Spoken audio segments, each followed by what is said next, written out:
ছাগলী মাংসৰ অফাৰ চলি আছে গাইছ, দাম একেবাৰেই কমি গ'ল, মাত্ৰ 600 টকা। আৰু এইজনে হৈছে সেইজন বাউন্সাৰ মানে চিকিউৰিটি যিজনৰ কাৰণে এই দোকানখন দিয়া সম্ভৱ হৈছে। গাইছ বতৰটো দেখোন ঠাণ্ডা, অলপ কিনকিনীয়া বৰষুণো দি আছে। কি কৰিম বুলি ভাবি থাকোঁতে হঠাৎ মনত পৰিল আইডিয়া, ছাগলী মাংস খোৱা জাগা যি মটন, নেপালী কাটিং মটন আকৌ পুনৰ এবাৰ গাইছ আজি খাম বুলি ভাবিলোঁ। আৰু লগে বাইকখন লৈ ওলাই দিলোঁ সোণাপুৰৰ বৰঘাটত লাগি। যিহেতু গাইছ আপোনালোকক এটা ভিডিঅ'ত দেখাইছিলোঁ যে সোণাপুৰৰ বৰঘাটতে পোৱা যায় একমাত্ৰ নেপালী কাটিঙৰ যিটো ছাগলী মাংস। আগৰ যিটো নেপালী কাটিং ছাগলী মাংসৰ ভিডিঅ' দিছিলোঁ, সেই ভিডিঅ'টোত বহুত বেছি মৰম দিছে, তো সকলোকে বহুত ধন্যবাদ গাইছ। আৰু এইফালে দেখিব পাইছে ছায়েন্স চিটি সোণাপুৰ।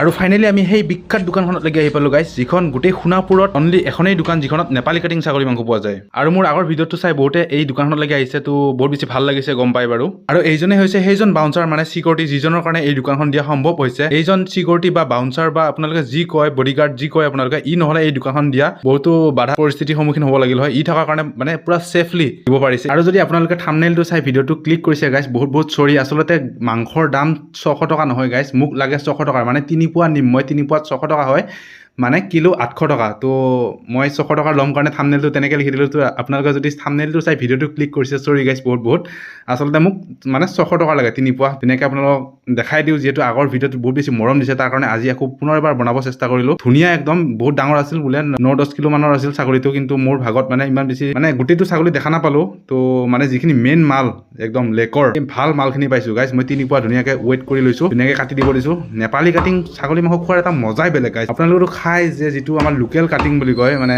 অসমীয়া কাটিং বা যি কয় আপোনালোকে, তো সেই কাটিংটো খাই, তো এই নেপালী কাটিংটো আপোনালোকে খাই চাব, এটা মজা টেষ্ট গাইছ, একদম কি ক'ম আৰু, মোৰ খাই মানে এইটো আদত হৈ গৈছে। এতিয়া এইটোহে মানে ভাল পাওঁ, সেই বেলেগ ছাগলীটোতকৈ এই নেপালী কাটিং ছাগলীটোৱে ভাল পাওঁ। তো আজিও ফাইনেলি যিহেতু বতৰটো ঠাণ্ডা, তো ল'লোঁ আৰু 3 পোৱা গাইছ 600 টকাত। যদিও নেপালী কাটিং ছাগলী মাংস গাইছ, কিন্তু কাটা মানুহকেইজন নেপালী নহয়। ফাইনেলি লৈ ল'লোঁ গাইছ, এতিয়া গৈ বনাবহে লাগে। আৰু ইফালে মোৰ লগত আহিছিল আমাৰ মাইনা আহিছিলোঁ দুজনে ধুনীয়াকৈ ল'বৰ কাৰণে, একদম ধুনীয়া ঠাণ্ডা ৱেডাৰ। আৰু গাইছ আপোনালোকক যদি ছাগলী মাংসৰ ৰেচিপি লাগে তেতিয়াহ'লে কমেণ্ট কৰি জনাব, মই আপোনালোকক ধুনীয়াকৈ ৰেচিপি মানে বনাই দেখাব চেষ্টা কৰিম। তো ধুনীয়াকৈ কমেণ্ট কৰি জনাই দিব যদি ৰেচিপি লাগে। তো বাই বাই।